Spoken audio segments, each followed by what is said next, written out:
The story of Joshua Elishev could be your story. It could be your son's story. A story of a smart kid, perhaps too smart for his own good. After a near perfect SAT score, Joshua was educated in prison, not the Naval Academy. The author of the gripping new book, Privilege Lost, gives an oral account of his life before, during, and after his 5 years in prison in this 12-part podcast series, Losing Privilege. Losing Privilege. He's Joshua. I'm Bruce. Josh, we left off. Williams was Williams? Yes. When did you put that all together? I didn't put it together until I was in front of a judge, had just pled guilty to protect family and friends. Okay, so you plead guilty to fraud over $52. Yes. Originally, I had intended on fighting it because there was no malicious intent. I hadn't even been aware that there was a time period that I needed to report it. If you have a copay of any kind, they just take it out at some point in the future if the balance gets too big. So I figured that was what was going to happen. I never even knew that there was a criminal element to $52. But what prompted me to not fight it was that all of my friends, all of my family, every former or present place of employment, Williams and another agent were randomly showing up, interrogating, harassing, making scenes. They, to the best of my recollection and understanding, they showed up at Plantation General Hospital where my father was getting ready to retire as a biomedical engineer. They got him in trouble with the chief operating officer of the hospital because they made a scene there. I know for a fact that they went to my dad and stepmom's house in Boca. They had a warrant for my computer. I have no idea why they had a warrant for my computer. It had no bearing on anything. But my father had the computer just inside his front door. It was the only thing he had picked up from my home, my place that couldn't go into storage because it was an electronic device. So when they showed up and they had a warrant for the computer, Dad said, "It's right there." They took it, and then they insisted on searching my stepmom and my dad's house. But the warrant didn't specify anything other than the computer. And my stepmom actually threw them out of her house when they started going through her jewelry box. Why do federal agents need to go through my stepmother's jewelry box in a home I've never lived in when their warrant clearly stated just my computer and that it was volunteered willingly? So when that information got to me that they were harassing everybody, they were trying to destroy not only my reputation and my life, but really hurt and affect all of my family, my friends, and anybody who'd ever associated with me, I realized that I have an obligation to protect the people I care about. And in this particular situation, that meant, look, I'll say whatever you want me to say, as long as the conditions here are you have to leave everyone else alone. You can no longer talk to or go after anybody else related to me or this situation.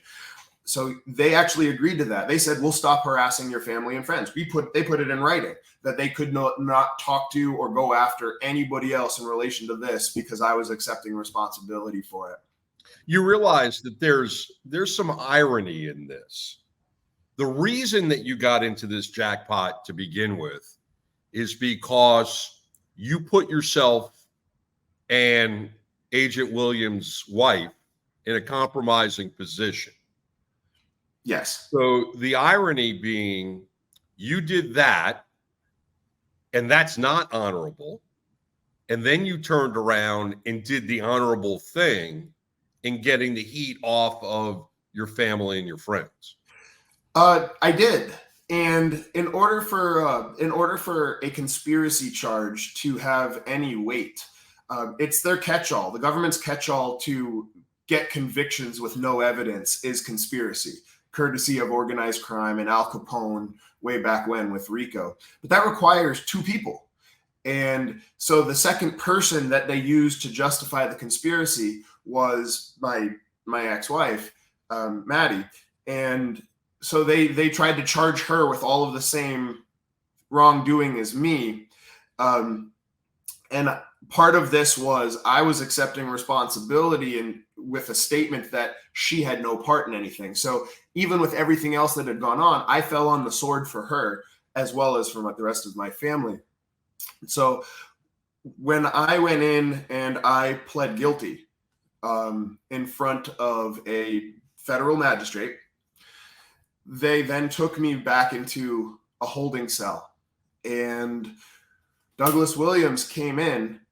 This time, instead of wearing a Pasco County Sheriff's Office vest or a Pasco County SWAT officer vest, he came in wearing a U.S. Marshal's vest. Like, the man couldn't make up his mind whether he's a soldier in the Army, whether he's a sheriff for Pasco County, whether he's a U.S. Marshal.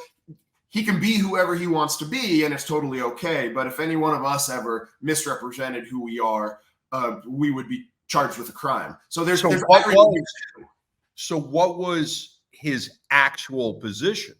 So his actual position was that he was part of the Department of Veterans Affairs VA fraud and loss prevention team. So his full-time job was as an employee of the Department of Veterans Affairs, just to try to make sure there's no fraud. And most of what he did was, if a VA employee is using government money to host a big gala and they're giving out all of these prizes and gift baskets, but that's money that should have been going to veterans, he was to go after that. Or if a VA employee put a stripper on a government credit card kind of thing or tried to write it off. Apparently his position also lets him go after veterans who are in any way taking advantage of the system. So that was his real job.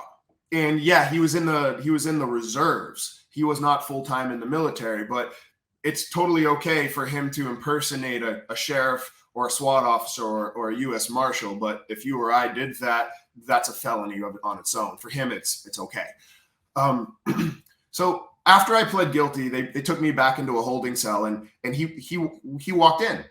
He walked in. He was wearing khakis, just regular clothing, but he had the U.S. Marshal's bulletproof vest on.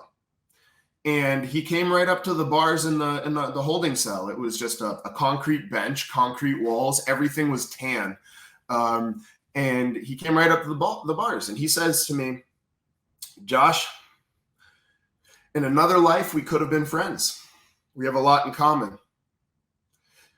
But you slept with my wife, and here we are." Now, at that point, that's the first time everything in this whole situation over the years that it took for you to get divorced and have this slip up where you didn't file the paperwork to avoid that $52 overcharge on that check that you cashed. This is the first time that the light bulb goes off? Yeah, it actually felt like my stomach dropped out, like I was on a roller coaster or somebody had punched me, because I didn't see it coming. I had no idea. And that just completely blindsided me. I'm not often a person who is at a loss for words. And I was so stunned that I just kind of stared at him. I had no response to what he said. And then he walked off. And I'm sure that I'm treading a very, very dangerous line here by sharing this, because there was no other witness to him saying it. There was no audio recording in that space, even though there's video cameras. So there will be video camera footage if somebody cared to look that showed that he came and he spoke to me at that moment in the holding cell. But there's no record of what he said. So I'm sure that if anybody were to ask him today, he would say, oh, no, I never said that. Oh, no, he never slept with my wife. Oh, no, none of that ever happened. And it's truly my word against his. But you're asking me about my story. This is my story. This is what happened to me. And he can deny it all he wants. I can't prove it other than this is my story. But I was so caught off guard in that moment. And had I known that in advance, I would have actually brought that up. I would have had my attorney bring that up. And there's a really good chance that the court would have actually thrown everything out because it's clearly a malicious prosecution of him using his official capacity to satisfy a personal vendetta. Now, once I pled guilty, there was no undoing that. Right? I signed, I raised my hand, and I agreed to it in open court in front of a judge. Now, when you pled guilty, had you already had the conversation about what your punishment was going to be? No, that's not how it works in federal court for the criminal system. You plead guilty to a crime with a range of possible sentencing consequences. And so this charge, conspiracy to commit fraud, carried a maximum of 5 years and a minimum of probation. 6 months probation, I think, was the minimum. And based on my lack of any substantial criminal history, I qualified for 6 months probation up to a maximum of a year. I didn't qualify for any prison time, let alone anything remotely resembling 5 years. The United States district attorney or assistant district attorney was arguing for the full 5 years, which of course they always go for the max. That's their job. Douglas Williams sat next to her the entire time at every court appearance. He had his opportunity to speak as a federal agent who handled the investigation. He was given an opportunity to give his input and recommendation. And ultimately, though, you plead guilty to the range, and then you come back and the judge decides arbitrarily what to give you. So the district attorney asked for 5 years. My attorney asked for 6 months probation. The realistic sentence should have been somewhere between 6 and 12 months. The judge arbitrarily said, I don't agree with the 5 years, but I'm going to give him 18 months, followed by 3 years of supervised release, probation. Now, from the time that you were arrested to the time of this sentencing, what's the time frame? Less than 3 months. It was. And were you out on bail during that time? No, even though it was a white collar crime, and I was living off of $1,500 a month in food stamps with a beat up motorcycle.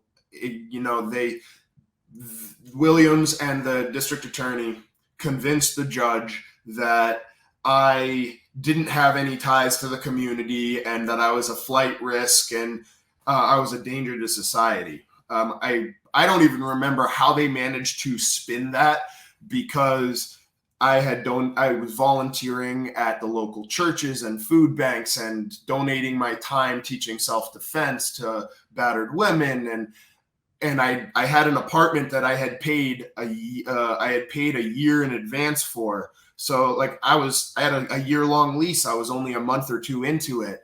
My dad lived 10 minutes away, or half an hour away. My grandmother lived right up the road from him. I had tons of ties to the community. I didn't have the resources to go anywhere. Yeah, I had a valid passport, but so do millions of other people. It doesn't mean I had the money to get on an airplane and go anywhere. And I certainly wasn't going to drive halfway across the country on a motorcycle. And I think I was enrolled in the local community college. I mean, I had lots of ties to the community, but they managed to convince the judge to deny me to deny me any type of bail or bond. And so I sat in custody, and I finally during those 3 months, I got a hearing, and the judge said, okay, $20,000 with collateral. I don't know anybody that has $20,000 lying around, and even fewer people who would sign over their house as collateral so that you can come home for a few weeks. So I sat in jail for that time.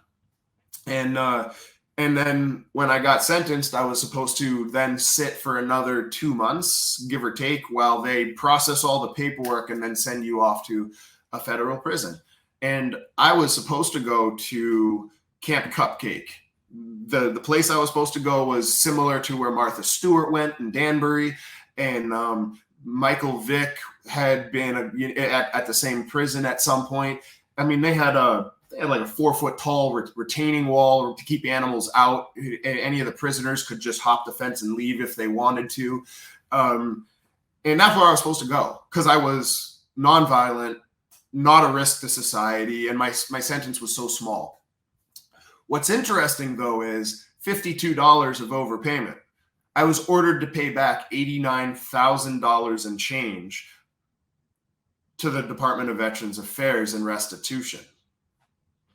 That was the kicker. That was even bigger. To me at the time, that was even bigger than the time I was being given, because 18 months is not a whole lot of time, but that was a lot of money. I was making $1,500 a month. How long is it going to take me to pay off $100,000? Like that was a big deal. And the way they came to that conclusion was, this is a summation of the intended loss amount. Had I not gotten caught, this is what I would have reasonably expected to have gained. They tried to argue that was a summation of the benefits I might have gotten that I wasn't entitled to, but realistically, I was overpaid by $50. The only reason that we were even in this predicament was because I failed to report it. So they had no argument other than intended loss amount, because the federal government does the real or intended loss amount, whichever is greater, for the purposes of determining the severity of a crime. And in my case, I was 24 years old, so $52 a month every month for the next 65 years, adjusted for inflation, turns into a really big number. And that's essentially how they determined what I had to pay back. So you're sentenced to 18 months. Mm-hmm. You think you're going to a place like Danbury. I take it, did not go to Danbury. So I was supposed to be going to Jessup in Georgia. It was a minimum security facility.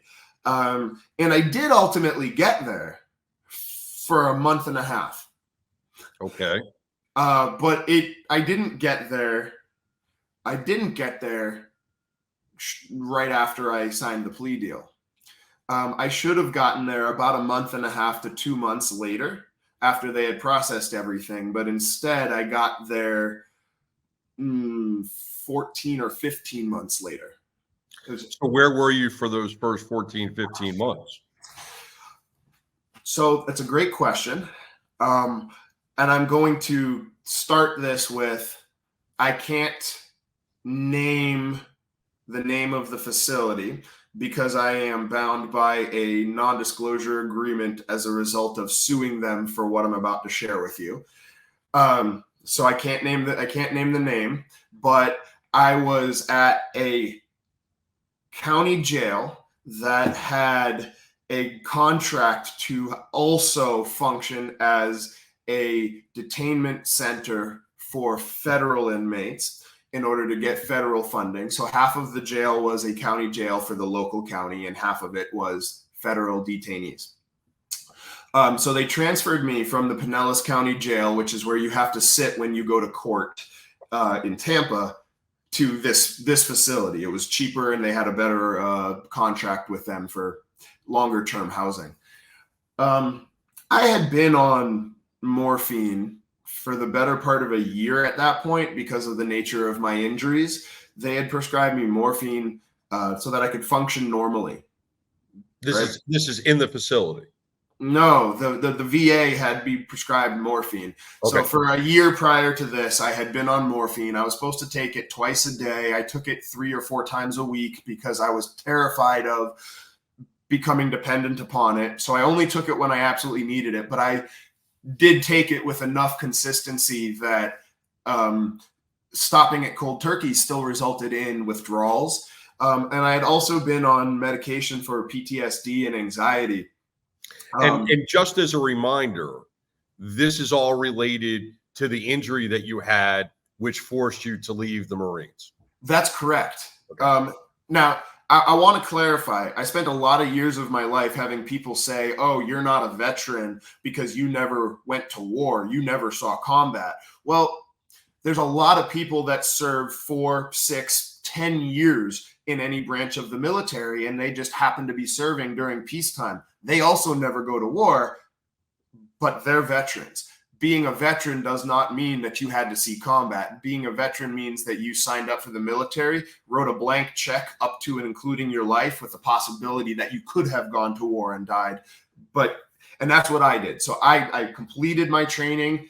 I got a DD-214. I was eligible. I got hurt while on active duty, performing my duties. That makes me a disabled veteran. It's not like I got hurt when I was home on leave and I got into a car accident. I was hurt on base. So I wanted to clarify that. Now, this medication was a result of those injuries and the pain and the mood issues that came from constant pain. And these medications, Paxil and morphine, one's a painkiller and one is for PTSD or anxiety, but neither one of them are medications that can be safely stopped cold turkey.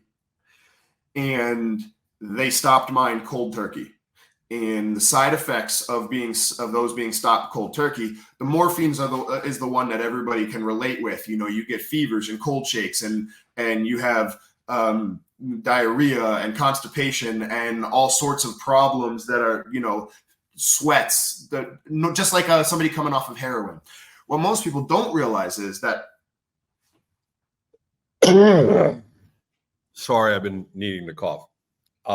Let's just go back and I'll edit. Just pick up on just talking about the morphine.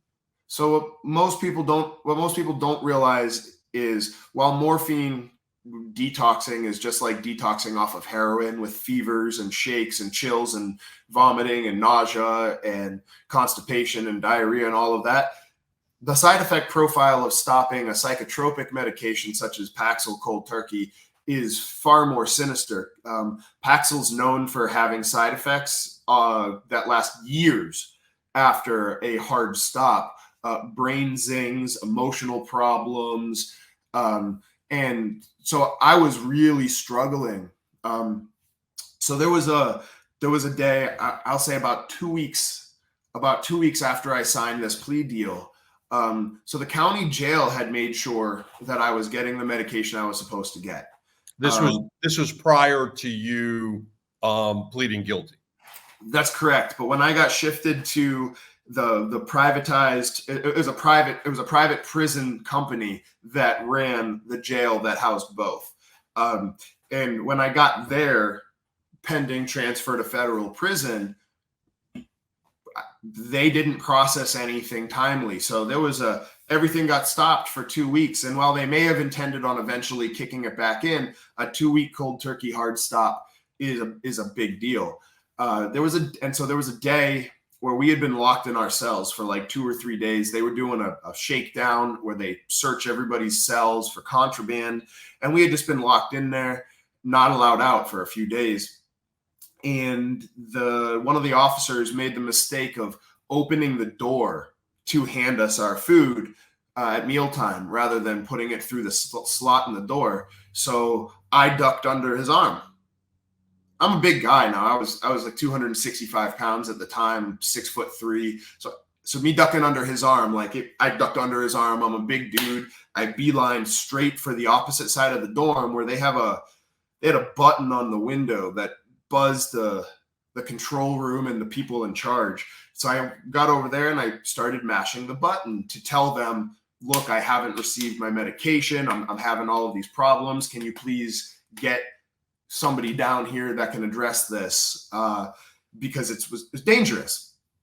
And this guy came in, blue jeans, polo shirt, baseball cap. I think he was wearing a Steelers cap or a Steelers windbreaker.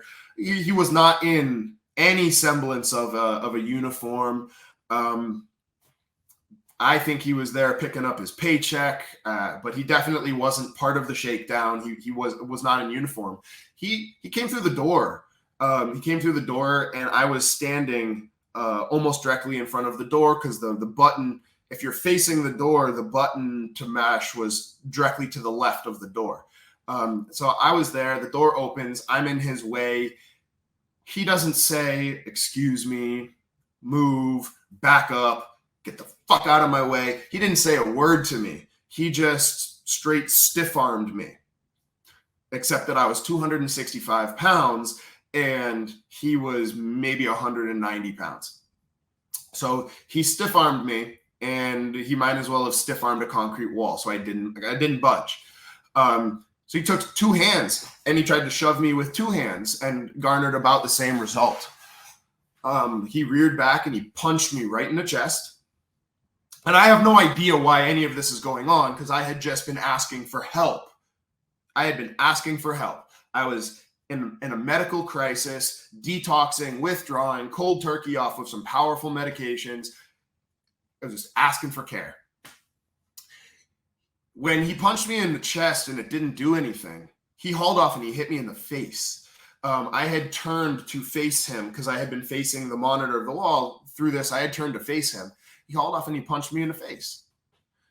And again, it didn't do a whole hell of a lot. I had been training Krav Maga and Jiu-Jitsu almost every day for years, working with some of the baddest and most dangerous men in the world.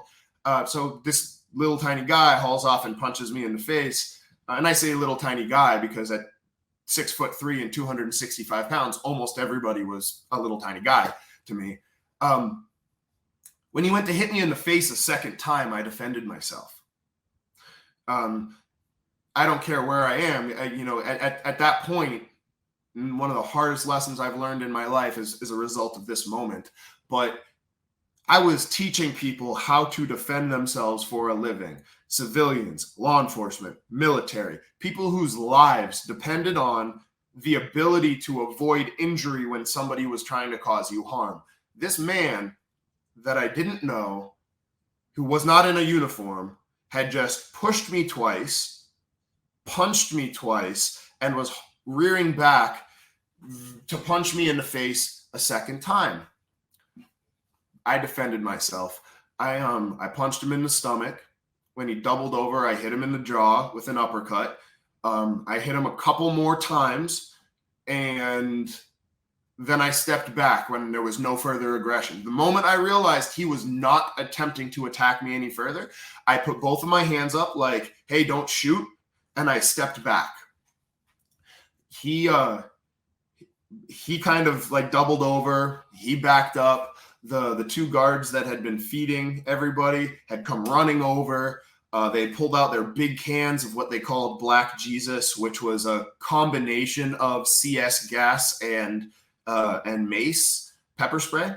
Really nasty stuff, sprays in a 30-foot stream. They unloaded. They kept a table between them and me. They unloaded their canisters, the two of them, right into my face. It was dripping all over the place. I put my hand up. I was walking towards them. I just wanted to stop whoever was attacking me because all I wanted was help.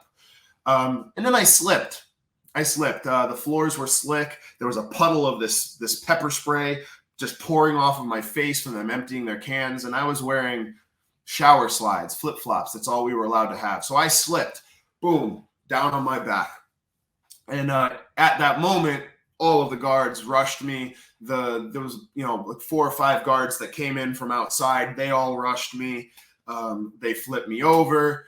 They put my face right in the puddle of the pepper spray. They were still pepper spraying me too, can right in my face in a puddle. I'm essentially being waterboarded with pepper spray. and they've got their knee on my back. They've got a knee on the back of my neck. They're cuffing my hands. They're putting the handcuffs as tight as they can. One of the guys kept dropping his knee on me. He dropped his knee onto my testicles from above while I'm face down on the ground like 3 or 4 times. And all they kept saying was, stop struggling. And I'm face down on the ground, and I said, I'm not struggling. You're hurting me. Drop another knee onto the testicles. Stop struggling. I'm not struggling. You're hurting me.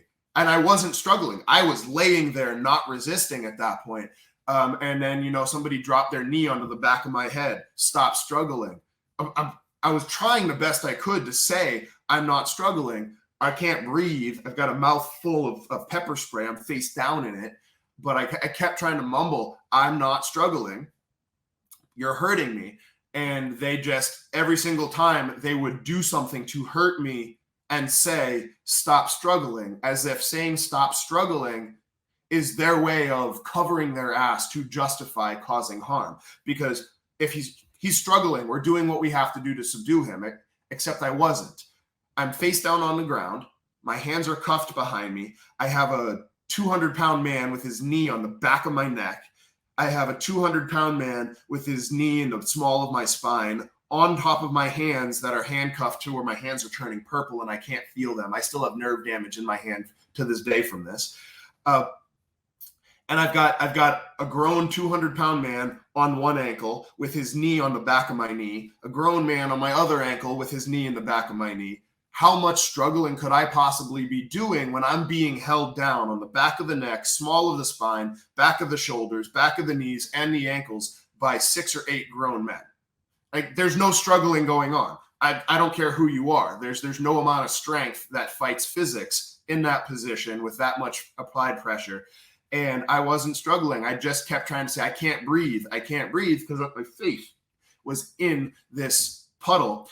And one of them, he got up and then dropped down like WCW style right onto my knee with his knee. And I screamed, and he said, stop struggling. Listen, motherfucker, I'm not fucking struggling.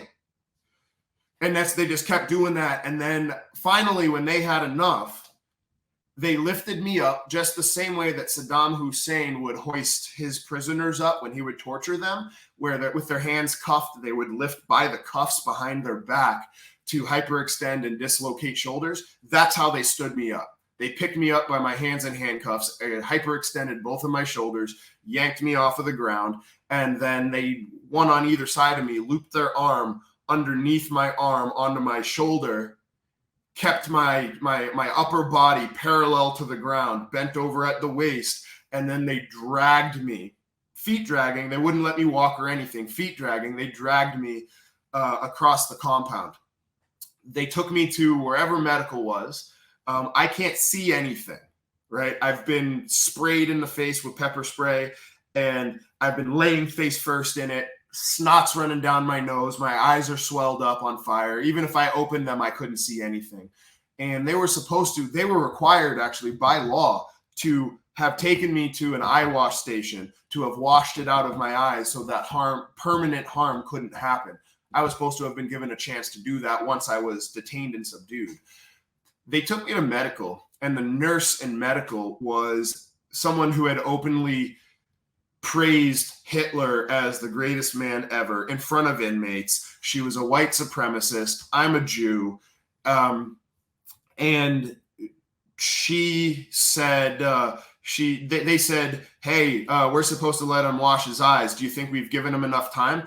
And she said, yeah, I just watched you give him 5 minutes to rinse out his eyes.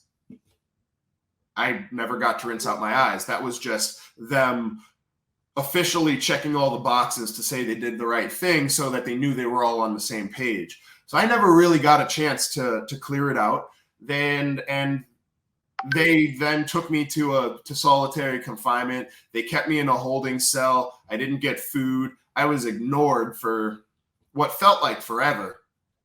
But I think it was only 24 hours or so. And the officer the guy that I had hit, that had been hitting me, he came back at some point But I overheard a couple of the officers. One of them had a real strong Boston accent. I write about him in my book. He came back and they said that the guy who I had hit, I had broken his nose, collapsed his tear ducts and his sinuses, and really fucked him up. I don't know whether I really did or not, but that's what they said. And so then they said, well, this motherfucker signed his own death wish because we never walk alone, and he hurt one of ours. And for me, in that moment, a light bulb went on. I'm really screwed. I'm probably not making it out of here alive. I'm not making it to the federal prison. I'm not making it home. I'm gonna be the person that died of a stroke or a heart attack or natural causes officially, but I knew they were going to kill me. That right there, that told me. And what ended up happening over the better part of the next 12 months was they kept me in solitary confinement. I had a frosted piece of plexiglass that looked on the outside. I couldn't actually see anything, but I could kind of tell time of day based on how much light was coming through. There was a solid steel door with a 12 by 12 plexiglass window and a steel bunk, steel toilet. They turned the water off to my cell. So I had no running water, no drinking water. If I used the toilet, it would sit there. It couldn't flush it. The only water that I could have drank was the water that was in the toilet. And they would come in and they would open this flap to my room where they would normally put food through. They would pepper spray me just randomly. And then I knew when shift change was because each shift change, every 8 hours, they would jingle their keys and they would whistle as they came up to do their count of all of the inmates and come to my cell. But they would come to my cell and I would get beaten. And, it was 3 times a day. Different shifts did different things, but I would be cuffed or shackled. Sometimes it would be in my cell. Sometimes they would take me out of my cell like they were going to take me to medical or to meet with a lawyer, and they would take me down to a wing. They would take me in a roundabout way because they knew, oh, this wing of the jail it's undergoing renovation, so all of the security cameras are off, or there's a blind spot here, so we know where the blind spot is. And so they were able to do this without ever getting caught on camera doing it. But they would never approach me with less than 3 officers. They would remove me cuffed and shackled, and then they'd get to this spot, and I'd get slammed on the ground, and I would get stomped on and kicked, and they would force me to lick their boots, and just they were really horrible to me. They stomped on my knees over and over again. They stomped on my ankles. I'd be cuffed with my hands behind my back, and I'd be trying to curl into a fetal position to the best that I could. And more often than not, the last thing I would remember is a sharp pain in my head when somebody kicked me in the head with a steel toe boot.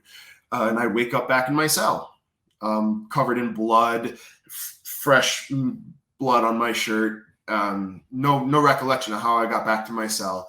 Other times they would pick me up and I would be forced to walk back to my cell or limp back to my cell with messed up knees and all of these injuries. They tore my ACL in my knee. I have nerve damage in my hand from it. I have small scars all over my chest, back, and upper body from it. And then when I was in the cell, they would pretend like they were feeding me. So what they would do is they would feed everybody else. And then when I would get fed, I would actually get the empty tray that another inmate had finished. So I didn't actually get to eat anything. And if I was lucky, there was one officer who worked part-time, like 1 or 2 night shifts per week. And out of everybody there, he was the only person that had a soul, because he would make sure that when he was there, I got to eat. And he was only there for 1 meal out of 3 on his shifts because he was the nighttime shift. So I got breakfast when he was there. But my average food intake for that first whole year was 1 or 2 slices of white bread every other week. He made sure I had some water, but for the most part, I had to drink piss out of the toilet if I wanted to drink, when I got thirsty. I knew when I actually had a court appearance. Because this would all stop about 2 weeks before I was supposed to go to court. Of course, as they charged me with aggravated battery on a law enforcement officer as a result of this. So instead of going off to federal prison, I had to sit here for a year in this facility fighting the battery on a law enforcement officer. And because I broke his nose, they increased it to aggravated battery. So a charge that should have only had, a 3-year maximum or a 5-year maximum turned into a charge that had a 30-year maximum because I broke his nose. They enhanced it. So I'm being kept in the facility, but where I hurt one of their own. And what ended up having to happen was, in order for me to have anybody believe or document what was going on, I had to get my lawyer or the courts to acknowledge that it was happening. But how could I do that if they stopped just far enough in advance of a court appearance or a real attorney's visit to have all of the bruises and marks fade, the swelling go down? They were trying to cover their ass really good. And I realized that the only way I was going to get this documented is if there was actual evidence. So when they would stop hurting me and I knew a court date was coming up, wherever I had existing injuries from them, I would have to self-inflict further abuse on those same spots in order to keep the cuts from healing, in order to keep the bruises from fading. Some of these injuries were in places that it's really, really hard to get to on yourself. I had to slam my own head against a wall in order to keep bruises and bumps fresh. But I had to get bruises and wounds on like the backs of my arms. It's really, really hard to get to hurt yourself on backs of your arms or the back of your shoulders. There's just parts of your body that are hard to get to, but I would have to slam already injured parts of my body against the sharp corner of the steel bunk bed or against the concrete wall or the edge of the toilet just to keep these injuries fresh. And they wouldn't let me shower. So we had the blood, the sweat, all of the pepper spray. My body started erupting in sores, festering sores that wouldn't heal because of these chemicals that stayed on my body. These are chemical irritants that are designed to inflame and irritate, but they're also supposed to be washed off shortly after. And so this went on for the better part of a year, every day. I lost a lot of weight, and the only friend I had to talk to was there was a cockroach that found his way into my room. And so I had a friend. What was his name? His name was Fred. Fred wasn't much of a talker, but he was a great listener. And so we had tons of conversations. And the rare occasions when I got a slice of white bread, I would actually save a couple of little crumbs and I would make sure that I put it in the corner so that Fred could have something to eat too, because it was literally the only living creature that I had regular interaction with that wasn't actively trying to hurt me. Most people look at a cockroach and they're like, "Ooh, gross, a cockroach, kill it." And I saw a living creature in the cell with me, not trying to hurt me. So I saw a friend. And that tells you how extremely horrific this must have been, that I was having conversations with a cockroach.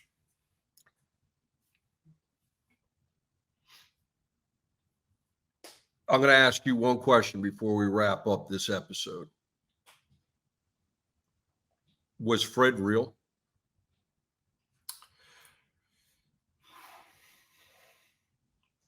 I can't say either way. He was as real as I needed him to be while I was going through it. Episode 5. Next.